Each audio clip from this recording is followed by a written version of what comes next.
শুক্তোর একটা রেসিপি নিয়ে চলে এসেছি। আমি আমার মতন করে, আমি যেভাবে করি আমি আমার মতন করে দেখানোর চেষ্টা করলাম। সমস্ত রকম সবজি আমি কেটে ধুয়ে পরিষ্কার করে নিয়েছি।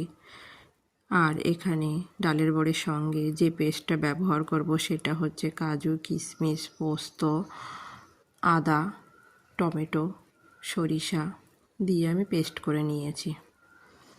আমি সমস্ত সবজিগুলি ভেজে তুলে নিয়েছি। সবজিগুলি দেখতে পাবে আলাদা আলাদা করে রেখেছি, কিছুটা এপাশে কিছুটা ওপাশে। এবার ওই কড়াইতেই আমি আরেকটু তেল দিয়ে তাতে পাঁচফোড়নটা হয়ে গেলে যে পেস্টটা করে রেখেছিলাম সেই পেস্টটা দিয়ে দিলাম। দিয়ে ভালো করে কষিয়ে নেব। একটু কষিয়ে নেওয়ার পর এই সবজিগুলো আমি দিচ্ছি না, এটা হতে বেশিক্ষণ লাগবে না, তাই যেটা হতে বেশিক্ষণ লাগবে সেটা আলাদা করে তুলে রেখেছিলাম, সেটাই আমি দিয়ে দিলাম। এগুলো একটু হতে টাইম লাগবে, তাই এগুলো দিয়েই মশলাটা আর একটু কষিয়ে নেব। কষিয়ে নেওয়ার পর লবণ, হলুদ, কাশ্মীরি লঙ্কার গুঁড়ি দিয়ে আর একটুখানি কষিয়ে নেব। কষিয়ে নেওয়ার পর দেখো হয়ে গেছে। মিনিট 2-3 কষানোর পর আমি যে সবজিগুলি কম টাইমে হবে এবার সেগুলিও ভেজে রেখেছিলাম দিয়ে দিলাম।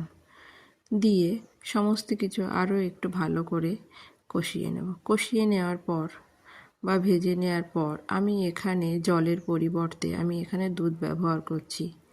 শুক্তোটা সাধারণত দুধ দিয়ে রান্না করলেই ভালো হয়, তাই আমি পরিমাণ মতো দুধ দিয়ে দিলাম।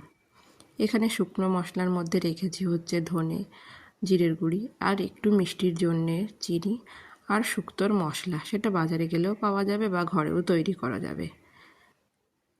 এবার জালটা হয়ে গেলে মশলাটা দিয়ে ভালো করে আরেকটু কষিয়ে নিলাম মিনিট 2-3।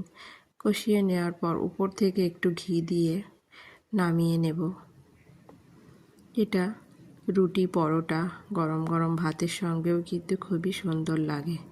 কেমন লাগলো আমার রান্নাটা?